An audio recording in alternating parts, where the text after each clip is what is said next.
Bonjour, contente de vous retrouver dans cette nouvelle vidéo. Aujourd'hui, je voudrais mettre la lumière sur la marche funèbre de Chopin. La marche funèbre, beaucoup l'aiment, certains la détestent, d'autres, ça leur rappelle de mauvais souvenirs. Effectivement, c'est le fameux morceau qui est très souvent joué pour les funérailles de grands hommes et de grandes femmes. Cette marche funèbre, elle est finalement jouée dans le monde entier pour des funérailles qu'on peut appeler nationales. On va revenir à la partition. D'où est-ce qu'elle vient, cette marche funèbre? Elle a été composée en 1837 par Chopin, d'abord comme un morceau à part entière. Il l'a intégrée à sa seconde sonate, qui est une sonate faite de 4 mouvements, et cette marche funèbre, c'est le 3e mouvement. Maintenant, on va s'approcher un peu plus de la partition. On y voit 5 bémols. Elle est en si bémol mineur. Et la partie médiane, elle est en ré bémol majeur, donc le relatif majeur. Si bémol mineur, ré bémol majeur, toujours 5 bémols à la clé. Alors quand on aime bien cette musique, on aimerait bien la jouer. Mais il y a 2 obstacles. Et face à ces 2 obstacles que sont la main gauche qui bouge et la forêt de bémol, nous allons faire appel à Batman. Pas lui, nous faisons appel à Jacques-Louis Batman. C'est un organiste français, né en 1818 et mort en 1886, la même année que Liszt d'ailleurs. Et j'ai trouvé un arrangement de lui, de cette marche funèbre. Alors je vous ai dit que cette marche funèbre, elle était en si bémol mineur. 5 bémols à la clé. Batman, il a simplement descendu toute cette musique d'un demi-ton diatonique et il en a fait une pièce en la mineur. Et en la mineur, on a 0 dièse, 0 bémol à la clé. Ainsi, Batman a déjà renversé un obstacle. Pour ce qui est du 2e obstacle, cette fameuse main gauche qui bouge quand même pas mal et qui gêne les pianistes débutants, les apprentis pianistes, il a décidé de la rendre beaucoup plus stable, de rassembler les harmonies et d'en faire plutôt une basse d'Alberti. Cette basse d'Alberti, l'arrangement de Batman, elle se trouve dans ce que j'appelle la cantilène, au milieu de cette marche funèbre. Et là, je vous fais entendre donc la marche funèbre dans son ensemble, vue par Batman.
Vous avez entendu la partie du milieu avec cette basse d'Alberti.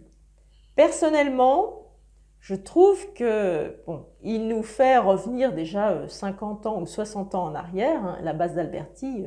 On n'entend pas cela chez Chopin. Je pense qu'il n'y en a quasiment pas.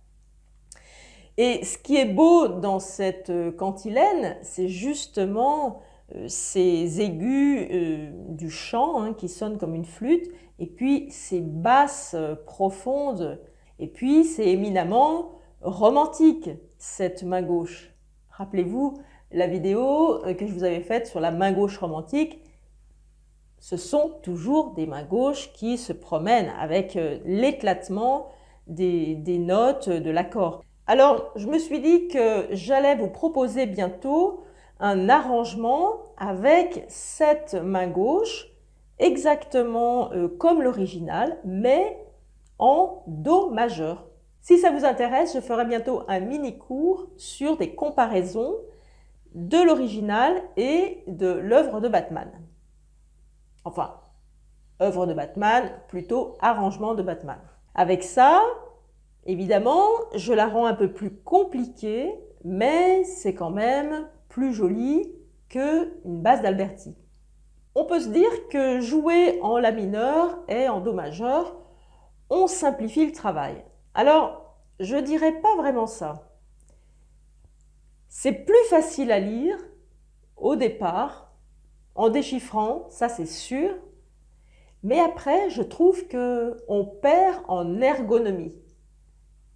C'est-à-dire que d'habitude, là, en jouant des pièces en si bémol mineur et bémol majeur, on a pas mal de doigts longs, c'est-à-dire les 3 doigts du milieu, voire les 4, sur des touches noires et le pouce sur les touches blanches. Eh bien, c'est beaucoup plus ergonomique de jouer comme ça. Comme par exemple, c'est pas très facile de jouer une gamme en Do majeur, c'est plus facile de jouer et de commencer à travailler les gammes avec la gamme de Si majeur, voire Sol bémol majeur par exemple. C'est pratiquement pareil au niveau des doigtés. Donc, on simplifie au niveau de l'écriture, je dirais plutôt au niveau du déchiffrage, mais je trouve que c'est plus difficile à jouer quand c'est en Do majeur ou en La mineur. En tant que pianiste, on est plus confortablement installé sur les touches noires avec les doigts longs. Et d'ailleurs, Chopin le disait, il s'extasiait, il l'avait dit dans sa méthode de piano dont on n'a retrouvé que des esquisses, hein, il n'a jamais terminé sa méthode de piano. Tout le monde faisait sa méthode à l'époque, tous les professeurs, c'était un petit peu leur site internet, on va dire, et Chopin avait été poussé aussi à faire sa méthode, mais il n'a jamais pu la finir. Et dans ses esquisses de sa méthode, Chopin dit son admiration devant cette invention si pratique que sont les touches noires, des touches noires pour les doigts longs et le pouce et le 5e sur les touches blanches. Ça, il le dit vraiment, on le voit sur ses manuscrits. Et effectivement, c'est une position très ergonomique. Je vous joue maintenant la cantilène, donc qui est à l'intérieur de la marche funèbre. C'est, je dirais, un morceau dans le morceau. C'est un fait un peu poupée russe, hein, puisque la cantilène est à l'intérieur de la marche funèbre, et la marche funèbre, il l'a mise dans la sonate. C'est une pièce qui n'est pas évidente à jouer, alors, non pas parce qu'il y a des touches noires, c'est difficile d'être expressif sans trop s'étendre, et si on ne fait pas de léger rubato, ça va sembler froid et impersonnel. Et bien Chopin, c'est un peu toujours ça. Il faut éviter les excès de rubato, de ralenti, et puis éviter la froideur, parce que c'est quelque chose de très expressif. Je vous souhaite une bonne écoute, et puis je vous dis à une prochaine vidéo. À bientôt!